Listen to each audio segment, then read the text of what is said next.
the mountain of the Lord, and to the house of the God.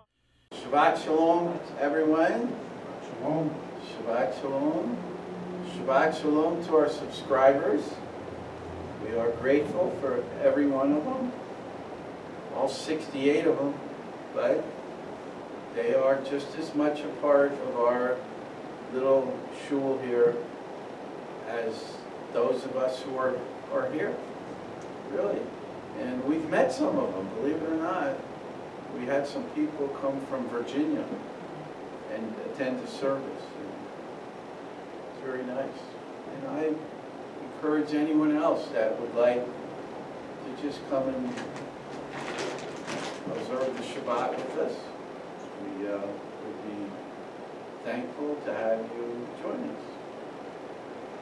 Matter of fact, we have a new visitor today. We thank God. It's Michal,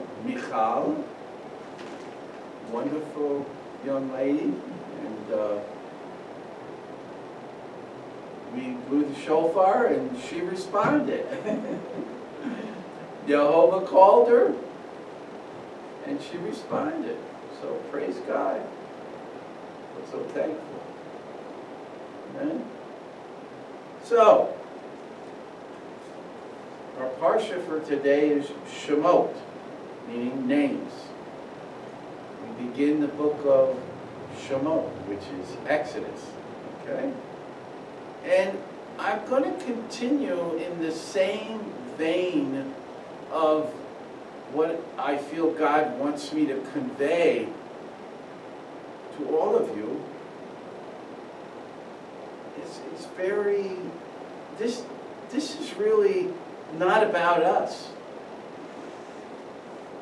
All of this, it's about Him.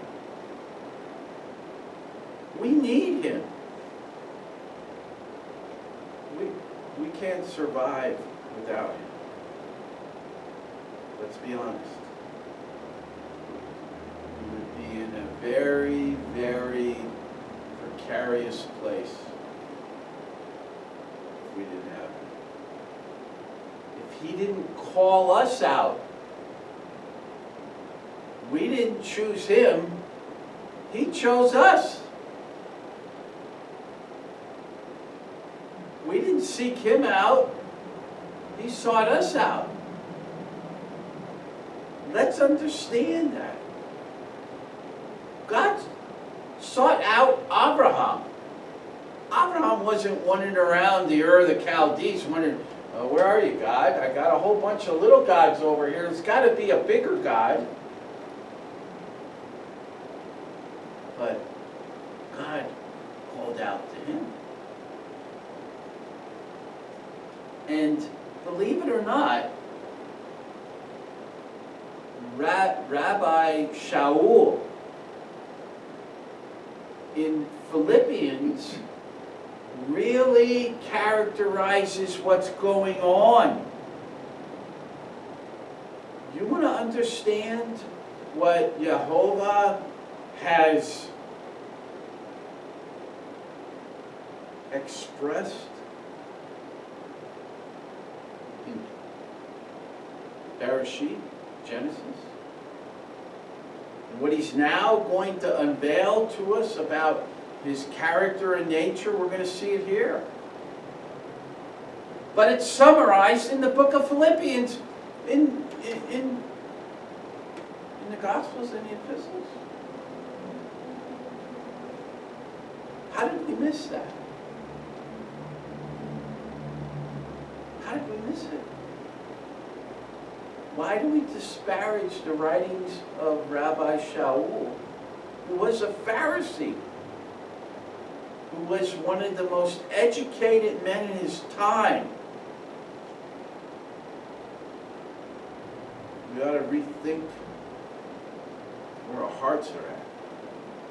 What are we trying to protect?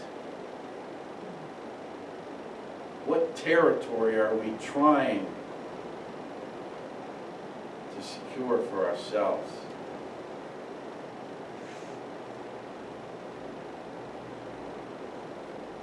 sure ain't going to hold God back. When he decides he's going to speak, he's going to speak, and it's going to be revealed. And so I look at chapter 1. It says, these are the names of the sons of Israel who came into Mitzrayim, Egypt, with YaAkov. Each man came with his household. Now that poses a very interesting question. They came with their household, that means they were probably married. Did you ever think about that? Each man came with his household. That's not revealed in the account of all the brothers coming down into Egypt under the hand of Yosef. And Yosef was married at that time. Interesting. Very interesting.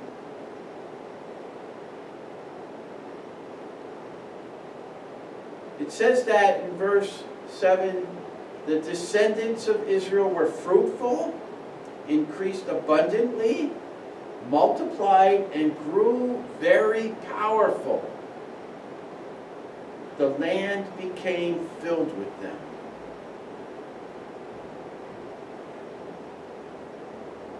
So I asked the question, who are these wives of the sons of Israel? Were they Jewish?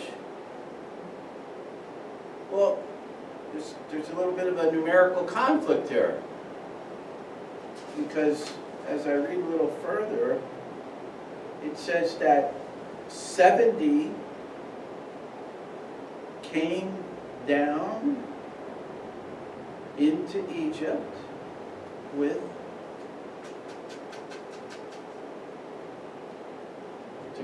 to establish themselves and to be planted in the land of let's see now what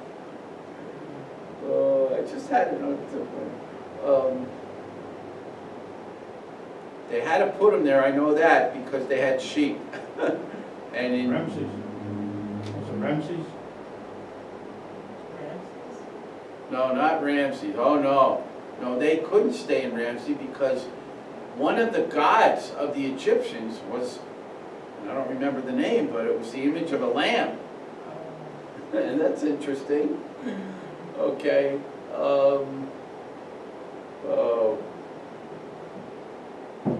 I can't believe I can't remember this.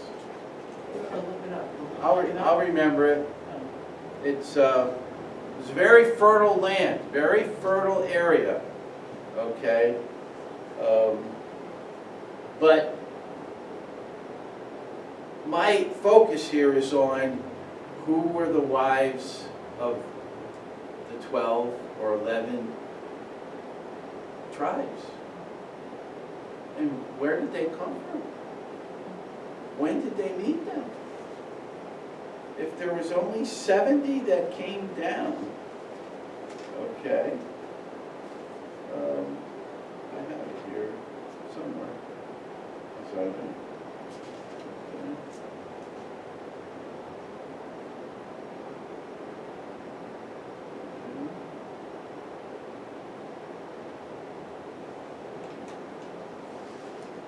Okay, it must be at the end of Genesis. So, I think it's really important that we recognize that God prospered Israel, prospered the sons of Israel, and this reflects Joseph at the age of 17,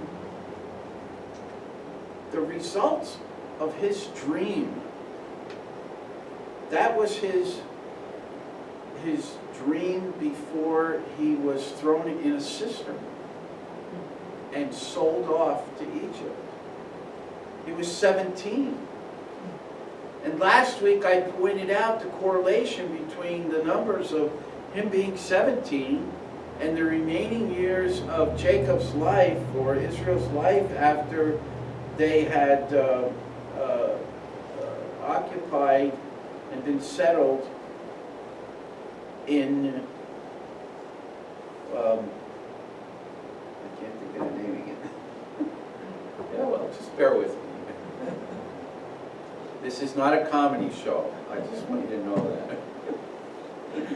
Oh, The land of yeah. Goshen. But Oh, Goshen. Goshen. Goshen, Okay. that's right. I had a G in my thoughts, and I was like, come on. But thank you, Jose. Goshen. So they settled in Goshen. And there, God gave them a recompense to the damage that was done when Joseph was sold off. And it shows us that God's intimately involved in our lives and reconciling the things that may have been done wrong to us. Okay? God restores things. You know, my godmother, which is who I take care of, which now she's gotten sick and is in assisted living. But, you know, when I came to take care of her at her home, you know, I had prayed. I said, Lord, I need a place to stay. And I had in that time moved about 2 or 3 times in the period of a year and a half. I needed a place to stay. And she's a very godly woman. She's part Syrian, very, very kind lady. Knew her since I was 17. Isn't that interesting? And we were sitting at the kitchen table, and I shared with her the prayer that I prayed to the Lord, that He would provide a place for me instead of hop, skipping, and jumping from one place, apartment to another, to staying with one friend to another. I said, please grant me a place where I can rest and have some routine and normalcy. And I had asked her once before, but it just wasn't conducive to being there. But events took place that God moved things to a place where I needed to be there to help her. She fell and broke her hip and had to have a hip replacement. She needed somebody there. But what so moved me was in our conversation, she said, I know why God has you here, us helping one another. And I said, what is that? She said, God wants to restore your soul. Wow. And that was it. It wasn't, okay, let's get together today and we'll talk about some things so we can restore your soul. It wasn't anything like that. She became the loving, caring, concerned by her actions, the mother I never had. At 68, at 65, can you believe it? Well, you know what they say, inside every woman is a little girl, and inside every man is a little boy. And I believe that's true. We just want to be loved. We just want to be loved. We want to be heard. And I'm inserting this personal experience in to my message today because it relates back to Rabbi Shaul in the book of Philippians. And it's not about Rabbi Shaul. It's what he said about Jehovah. And the same thing is going on here. Has anything changed? Is Jehovah the same today, yesterday, and forever? Is he the same God that carried the child, the nation, Israel, through the wilderness, that carries us? He is. You see, what's very interesting here,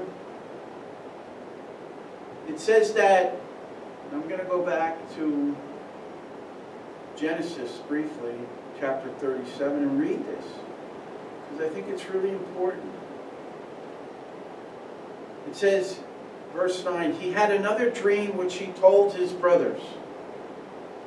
Here I had another dream, and there were the sun, the moon, and 11 stars prostrating themselves before me. He told his father too. Why wouldn't he? As well as his brothers. But his father rebuked him. Wow. That seems to me to be a little bit out of character. It was his favorite son.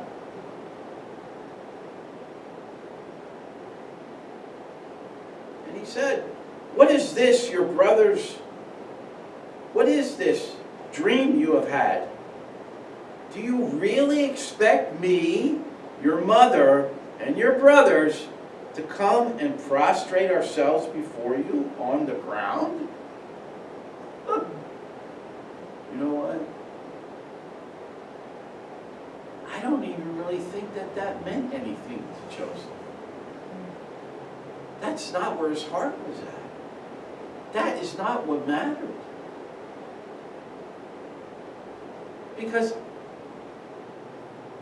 his actions, in light of how his brothers treated him, did not reflect that. But it says in verse 11, his brothers were jealous of him. And this is the real, I think Jacob acted out of his flesh. Just like all of us. Because it says in verse 11, his brothers were jealous of him, but his father kept the matter in mind. And I find that very interesting. What do you think the key word is there?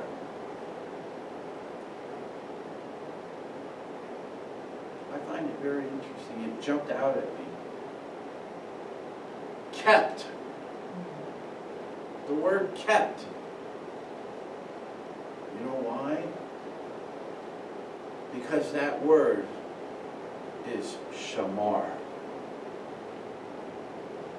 And when Jehovah says, keep my mitzvot, the word is shamar, which has several perspectives of meaning. But it's to keep, guard, observe, and give heed to. When you know what that word kept meant, it's a serious kept. Because that meant that although Jacob acted in a more natural manner as a normal human being with emotions and, all the varying, negative things about what we can all be, I see that his spiritual sensibilities perked up. He knew something was afoot. He would have said shamar.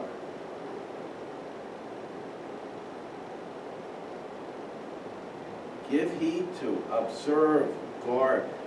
Jacob guarded that in his heart, and I think he actually forgot about it.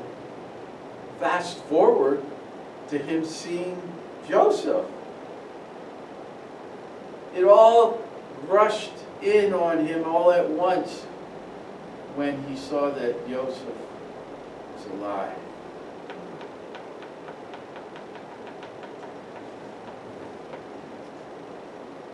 Now, in my other messages here, I emphasize the word shamar because it weaves its way throughout the Tanakh, the Torah, the Tanakh, and the Gospels and the Epistles. And the companion word in Greek references back to the Hebrew word shamar.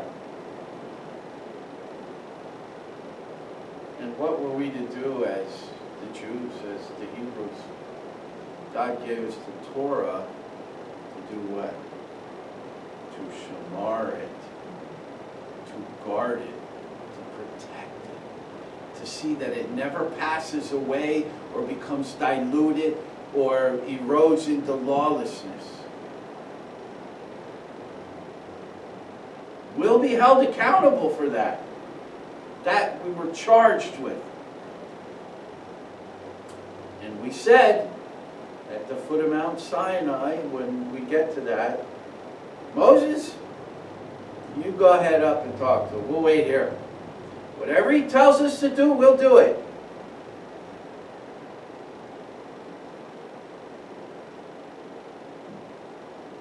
Did you ever personally have time with God? Say, God, I'll do whatever you ask me. Whatever you want me to do. Do you think Moses said that? Because Moses knew he was a Hebrew. Did you know that? It says it right here.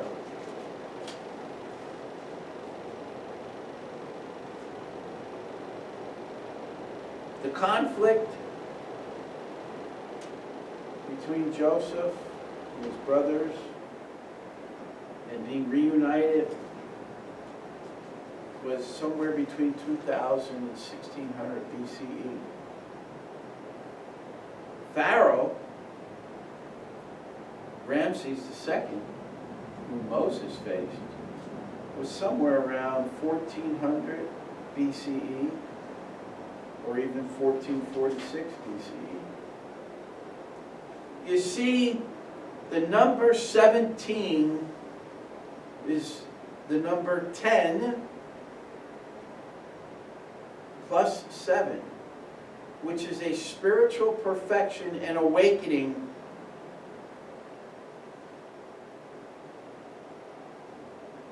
Do you think they had an awakening there? Do you think there was spiritual perfection?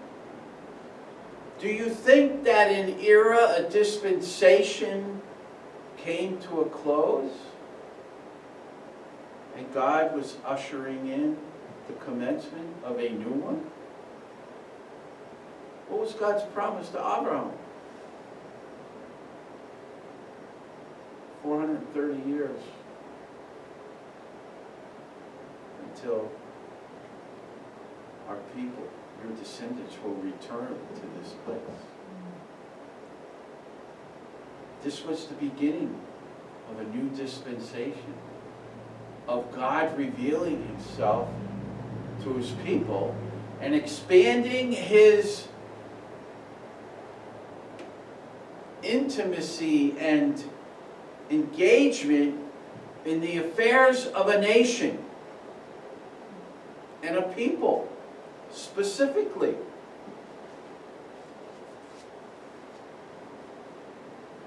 You see, Israel had become very powerful in Goshen. And the interesting thing is that, you see, in Egypt there was an old kingdom, a middle kingdom, a new kingdom, separated by an intermediate period in Egypt. It gets pretty, gets your mind going in 4 different directions. But there was a lot of change of the families that ruled the kingdom at that time. And so, no different than today, okay? Just like 80 years ago was the Holocaust,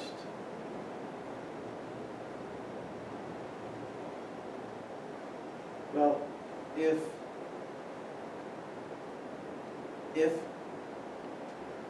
there rose a new king over Egypt, it says,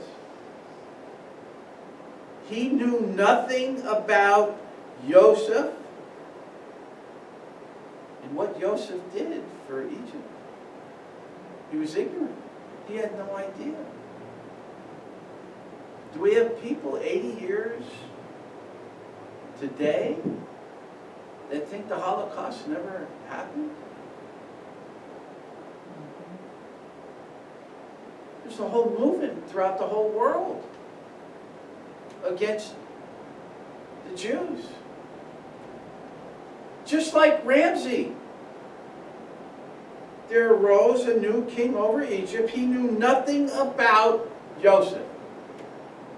Yosef saved Egypt from disintegrating.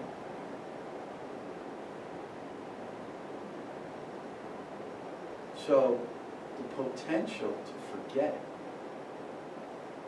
is real.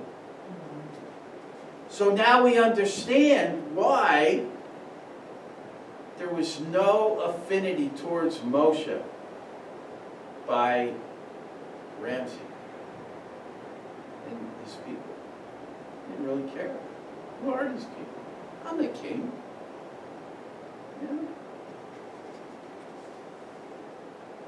We have today, which I'll put the link on the YouTube channel, of Nehemiah Gordon and Jake Hilton from the Sword of Yehovah Ministries. They discuss the political and religious movement gaining traction among America's youth. Together they explore its troubling parallels to interwar Germany and evaluate through a biblical lens the falsehoods it promotes. There's a whole movement. We hear hideous things and positions being taken by Tucker Carlson and I forget her name. Candace Owens. And the other person is, I believe it's Mike Fuentes. Do you see what's rising up even in our own country? They have no connection to who we are and who God is. But that's okay. Our God is great. Our God is great. There's nothing too difficult for Him to deal with, as long as we trust Him. Because the truth always wins out in the end. Maybe a little pain along the way, but the truth always wins. And who said, I am the way, the truth, and the life? YaAkov. Which produces salvation. Yeshua.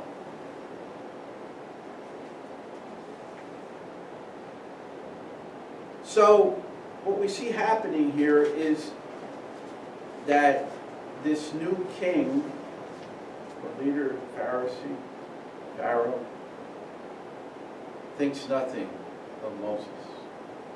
Moses is just now a Hebrew to him. And he'll do whatever he wants. But we see in chapter 1 as it closes out, Pharaoh initiates a edict that all the firstborn boys will be killed. Isn't that interesting? In our culture today, is there a movement to degrade, demean, and minimize men, boys?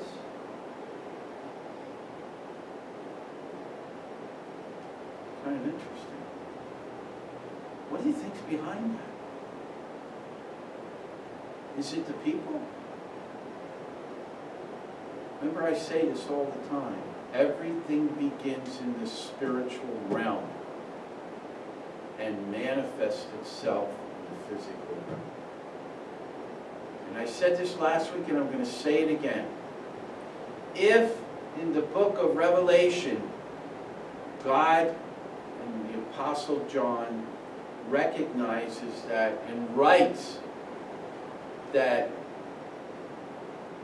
here is the Lamb of Jehovah who was slain before the foundations of the world.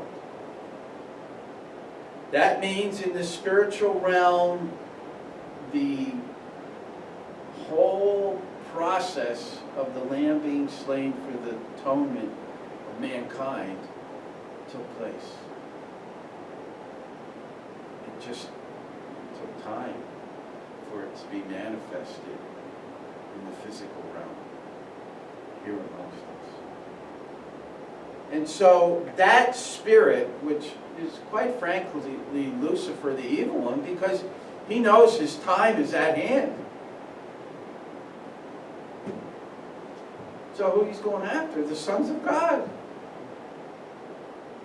Because there's a lot of men out there that God's called that haven't responded yet. It's time to respond, men.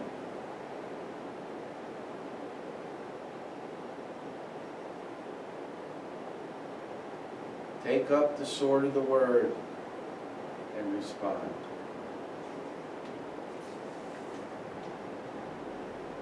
And so we see that you all know the story of how eventually Moses was put in a basket, floated down the Nile. One of Pharaoh's daughter's servants saw this thing floating in the water. That's pretty harrowing because there were crocodiles in the Nile. Go figure that. Okay? Really. I just saw a friend of mine show me I don't know why these people do this, but literally where a lady was, I don't know what she was doing, but she was at the water's edge somewhere, and she was thinking she was going to pet this alligator. Really, and then this is a live video, and this alligator got closer and closer, and then he just devoured her arm and pulled her in the water, and that was the last you saw of her. She was eaten alive. Well, so, but Moses was protected. Are we any different? When we're placed in a situation where the potential to devour us is there, look out. Because our God is an awesome God. He will speak. You don't want to hear him speak. Because he spoke at Mount Sinai, and the mountain shook, and the people trembled. So I really want to get to the place here of where I think this is a really interesting part of chapter 2. It said that sometime during those many years the king of Egypt died. But the people of Israel still groaned under the yoke of slavery. The one that didn't remember him. A new Ramsey or Pharaoh came.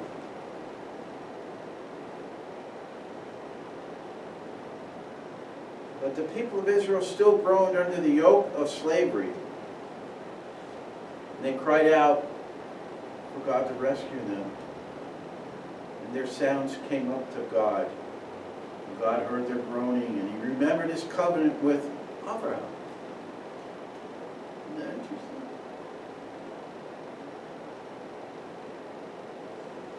He remembers to 1,000 generations. That just wasn't put in there to sound. That's directly correlated to God's covenant with Abraham. I am faithful to 1,000 generations. God was letting Abraham know right then and there.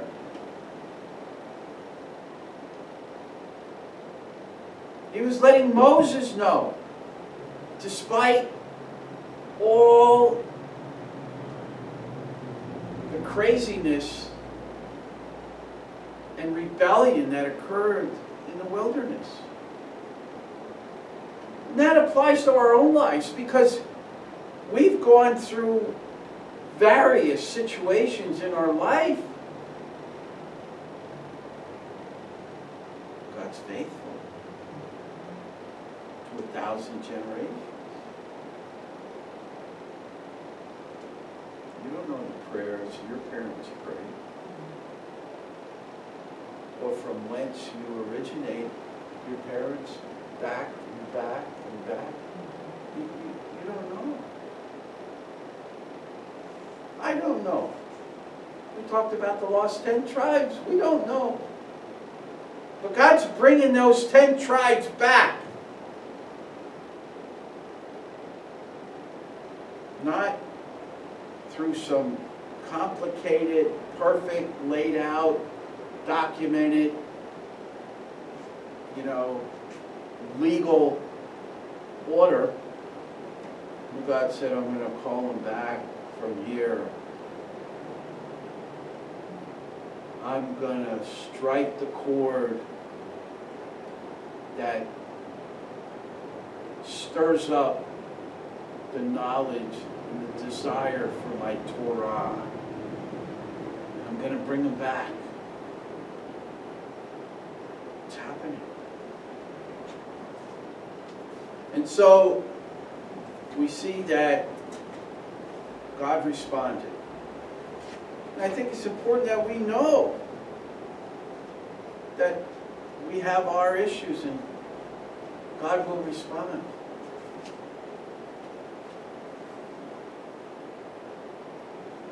So we come to, in chapter 3, where God says to Moses, see, Moses was in the same situation that we're in, that Paul points out in Philippians, that God desires of us. And I think this is where the divide is. Where's your heart? Who's really running the show? See, God says He is. But if we don't let Him, He slows down. And He waits. As I've said before, Yeshua said, if you remain united with me and my word, and my word is the Torah. That's all they talked about then. There were no Gospels and epistles. There were no, didn't exist. It was being spoken, tied directly to the Torah, the essence of it. So we see in verse 13, Moshe said to God, "Who am I that I should go to Pharaoh and lead the people of Israel out of Egypt?" He replied, "I will surely be with you." So right then and there, we know God will be with us. If He calls us out, He'll be with us. "Your sign that I have sent you will be that when you have led the people out of Egypt, you will worship God at this mountain." So where are each one of us at? God's called us to be and do something in His kingdom. He's going to bring us full circle. Because, again, I got to say, Philippians 2, 13 and 14. Don't look it up yet. Because when you hear it, that's what I want to close with, because it will bring everything together of why you're here and what this is all about. Do you want to be a part of what God is doing or what you're doing? That's always the challenge. Moshe had it made. God said, "Okay, I just want you to know that you go do what I tell you to do, you'll come back to this place." That's one thing. Moshe said to God, "Look, when I appear before the people of Israel and say to them, 'The God of your ancestors has sent me to you,' and they ask me, 'What is His name?' what am I to tell them?" God said to Moshe, Asher, I am, will be what I am, will be. And he added, "Here is what to say to the people of Israel. I am, or I will be, has sent me to you." God can be whoever He wants to be in terms of manifesting the qualities and characteristics of who He is at any time. He happened to be a bush for a moment. Okay? So why couldn't He impute Himself into a young lady's womb to bring forth a son that was a God-man, to fulfill the purpose of what Jehovah desired to bring forth to mankind, to be a light to the nations? Salvation comes through the Jews. It had to be that way. Yehovah, Yeshua, you shall call him.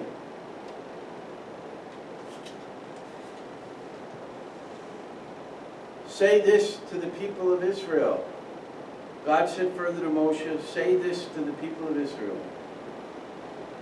And they have it here. It's Yud Hey Vav Hey Adonai, because they're hiding the word again. It's Yehovah. The God of your fathers, the God of Abraham, the God of Yissakhar, and the God of YaAkov has sent me to you. This is my name forever, Yehovah. This is how I am to be remembered generation after generation. God didn't say change it. Did He? No, He didn't. So,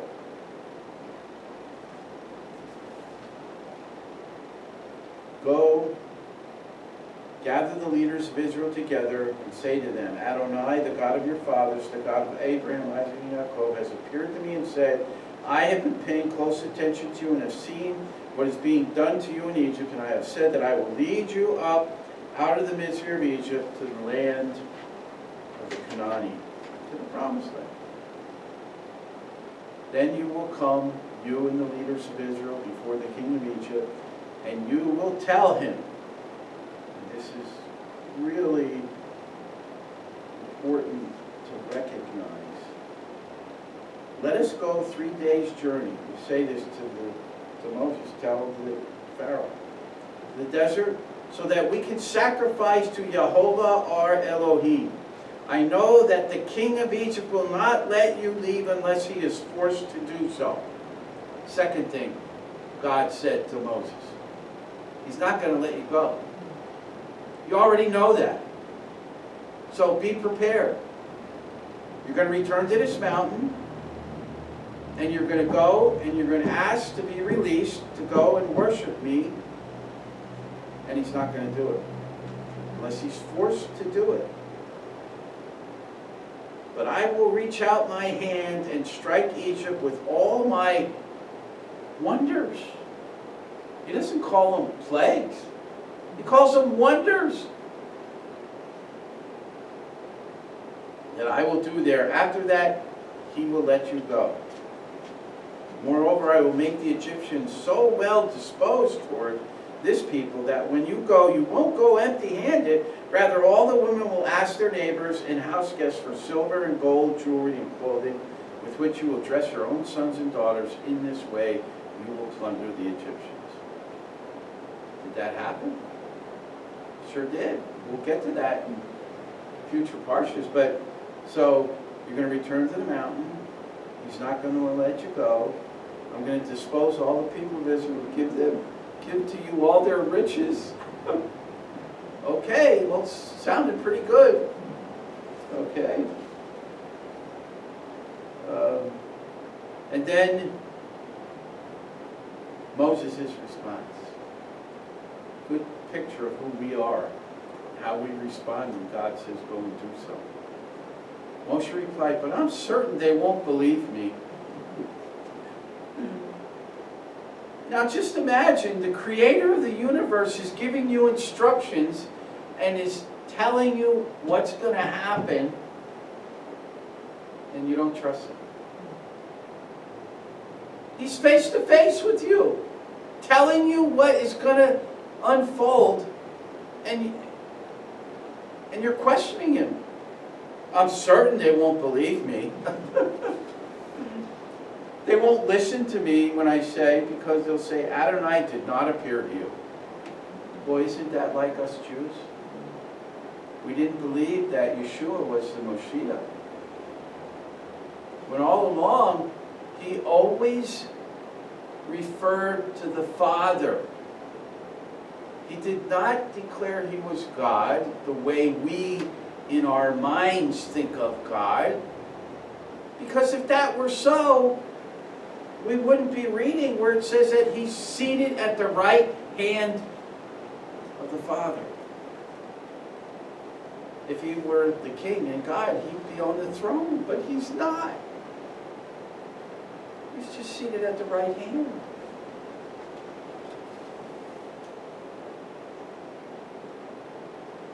Yehovah says to Moshe, what is this in your hand? Moshe says, a staff. Tells him to throw it on the ground. Moshe recoiled from it because it turned into a snake. He said, put your hand out and take it by the tail. So God gives him three things as a sign. And as Jews, what do we always need? A sign. Paul recognized that. Rabbi Shlomo recognized that. A Jew needs a sign. I can't tell you how many brothers, Jewish brothers of mine, that came into the understanding of Yeshua as the Mashiach, that they had a physical event take place that just irrefutably, okay, Yeshua, you're real. I get it. Okay, very interesting. But that was the sign. I know someone that they felt somebody tap them on the back of their shoulder. And they heard the words, it's me. Didn't take an intellectual assimilation. Still small voice, just like Elijah. He says, it's me, Yeshua. all they needed to come to the place where they said, I believe.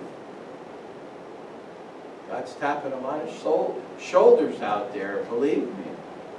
So if you get the moral of the story, if he taps you on the shoulder, seek him out and get serious with where your life is at, and that Yeshua is the Messiah. He's the atonement and reconciliation for us to return to our relationship with Jehovah.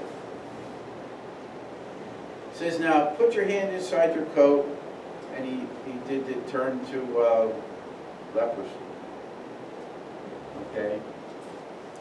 If they won't believe you or heed the evidence of the first sign or be convinced by the second, then go get some water out of the Nile, pour it on the ground, and it'll turn into blood. I mean, God's really given him a lot of tools here to convince these people. Wouldn't you say?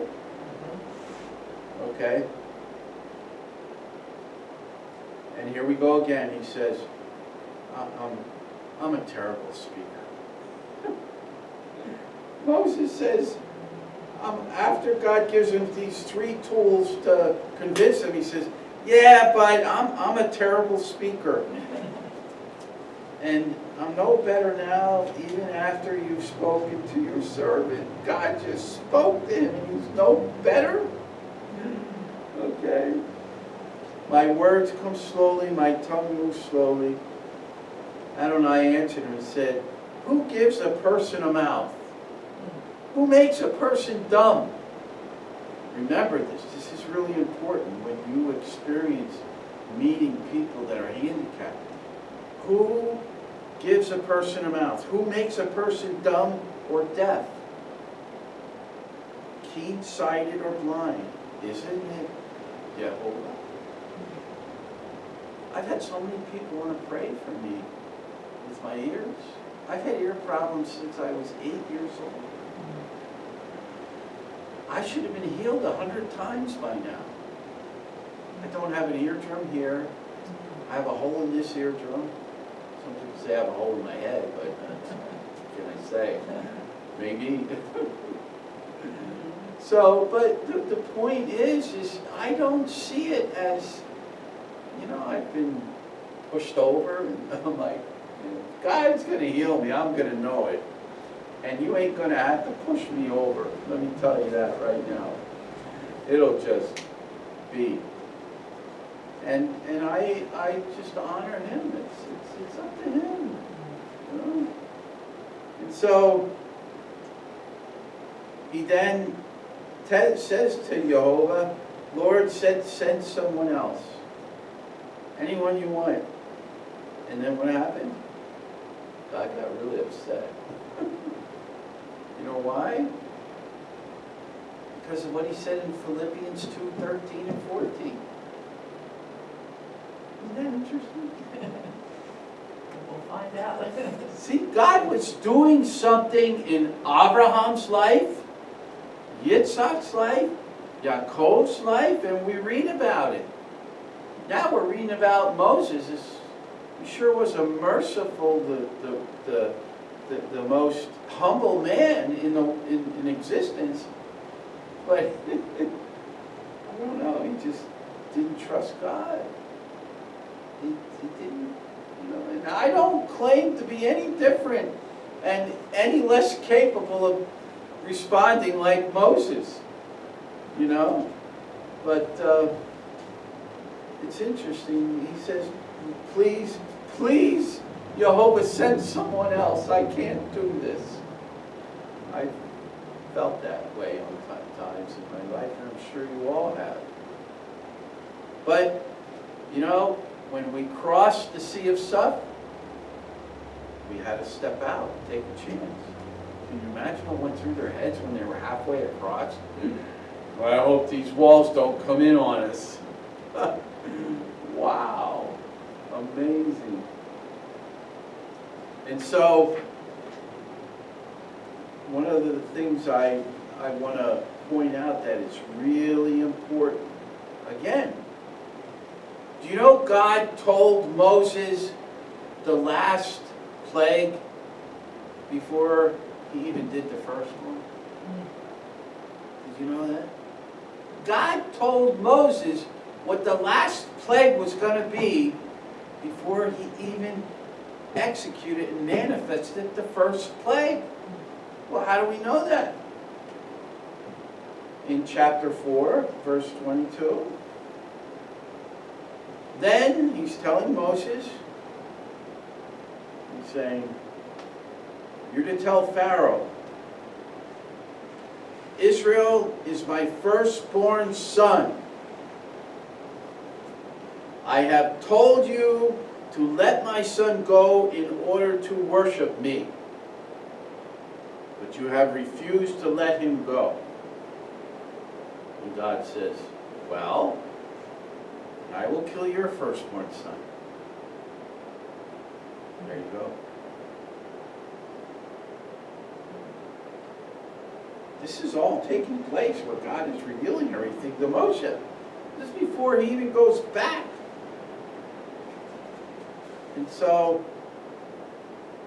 I wanted you to see that. What is the theme of my whole message here? Is that as God moves in your life, He's a loving, caring Father. He's going to guide you. He's going to let you know what's ahead. You have nothing to fear. There is no fear.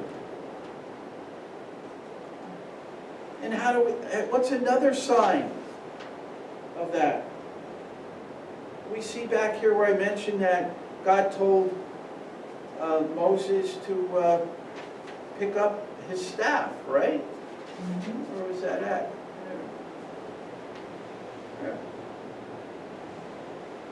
Chapter 4, verse 2, Adonai said to him, what is that in your hand? And Moses said, a staff. Okay. He said, throw it down on the ground. So Moses had his own staff. Do we hear that in any comforting song? Thy rod and thy staff is with me. Really important. But that was Moses' staff. That wasn't God's staff. Big difference. We have our staffs, and we can wield around, and we got it all together, and we know, and, you know, look out, and I'm on the path to, you know. We've got to be careful what staff we're carrying. Because if we go further on in chapter 4, okay, we read that in verse 20, then God said, Moshe, now put your hand back in your coat.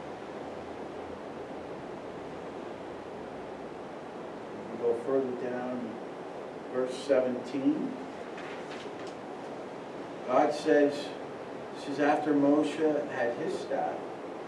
God said, now take this staff in your hand because you need it to perform the signs.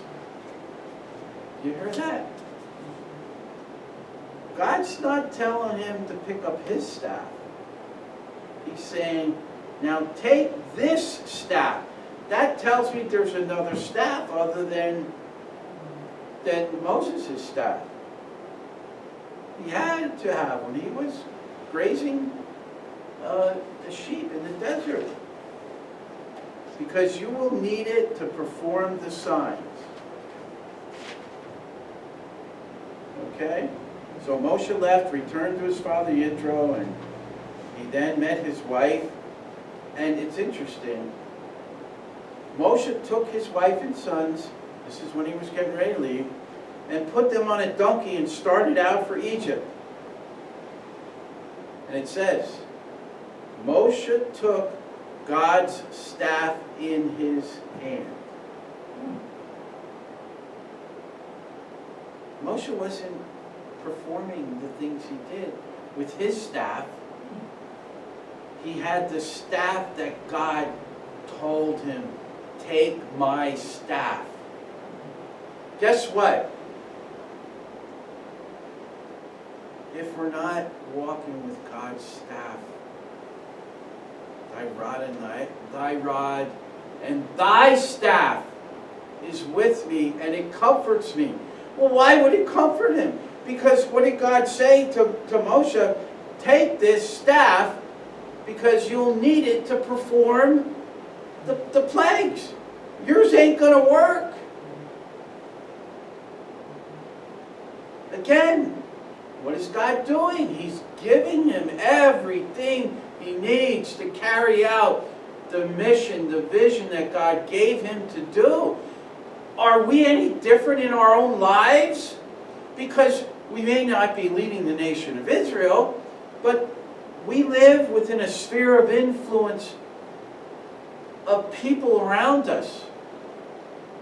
And we can wield our staff around and do a lot of damage. But when God says, I didn't call you to do that. Here, take my staff. It will enable you to perform all that I've created you and called you to be and do. What was the serpent put on the staff to heal the Israelites in the wilderness? It was God's staff. It was the staff of Moses. Do you see how God is showing us our way or his way? Our staff or his staff? Not my will, but thy will.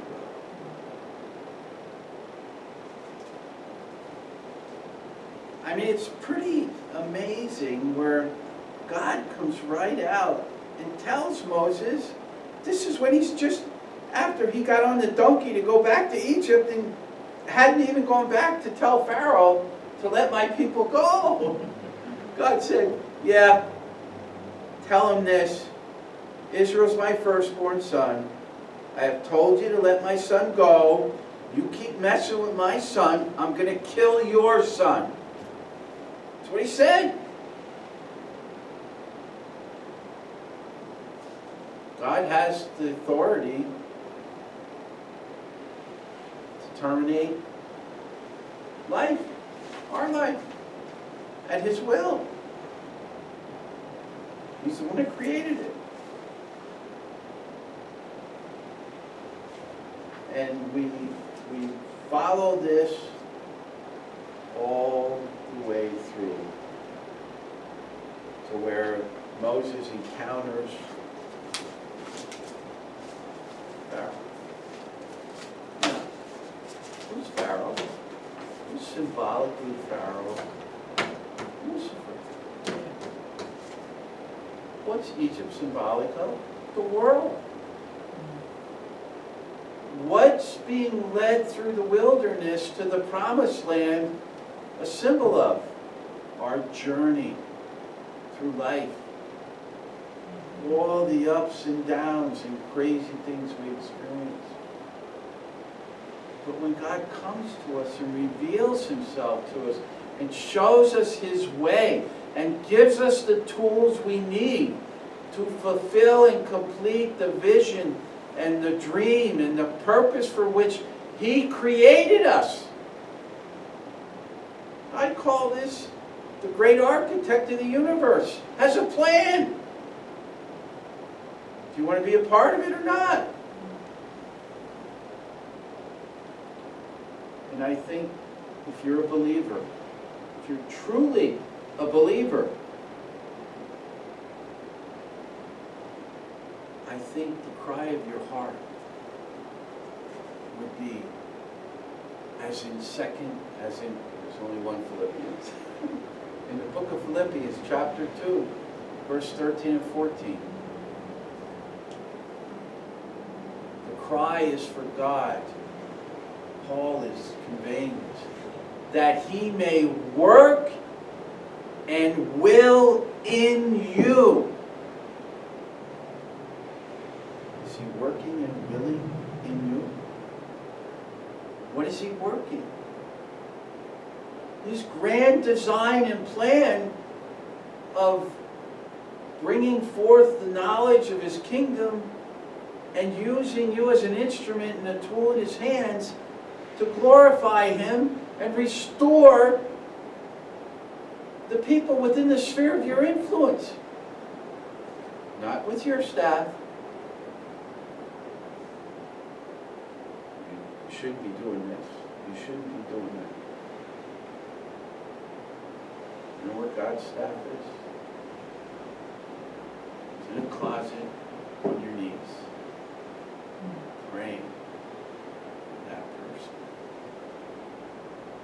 But it says, Paul says, that he may work in you and will in you to do his good pleasure. That's what he was doing with Moses. That's what he did with Abraham. Abraham responded to God working and willing in him and doing his good pleasure. We're the object of his pleasure. We live and breathe and have our being in him. If we're not allowing him to work and will in us to do his good pleasure, we're a messed up blob of clay on the potter's wheel that God's not going to keep fighting with us. It's just not. Yeshua was that perfect cast of clay. Not my will, thy will be done. It's the way it's got to be. So can you start your day saying, "Oh, Yehovah, I trust you, I believe in you. I pray and ask that you work and will in me today to do your good pleasure." Do you know what that word pleasure means? It means that God is just filled with overwhelming delight and enthusiasm and just energy to work in our situation, in our lives, in our emotions, in our mind, in our spirit, to do his good pleasure, to bring about his purposes, to build his kingdom as the great architect. How many of us are doing our own thing? It doesn't make you a bad person. It just makes you really human. Makes you real normal. But we're going through this process called sanctification. So as God sanctifies you, yield. Let him work and will in you to do his good pleasure. Do you want God to be delighted and happy and full of enthusiasm and zeal for his son, for his daughter? Absolutely. Baruch Hashem. Thank you. May the God of Shalom, which passes all understanding, may he shamar, guard your hearts and your minds, which is your spirit, your intuition, your conscience, your mind, your thoughts, your intellect, your emotions and your feelings and your desires, to those who are in Messiah Yeshua. May Yehovah bless you and keep you. May Yehovah make his face shine upon you and be gracious to you. May Yehovah lift up his countenance upon you and give you his shalom. Shabbat shalom. Thank you.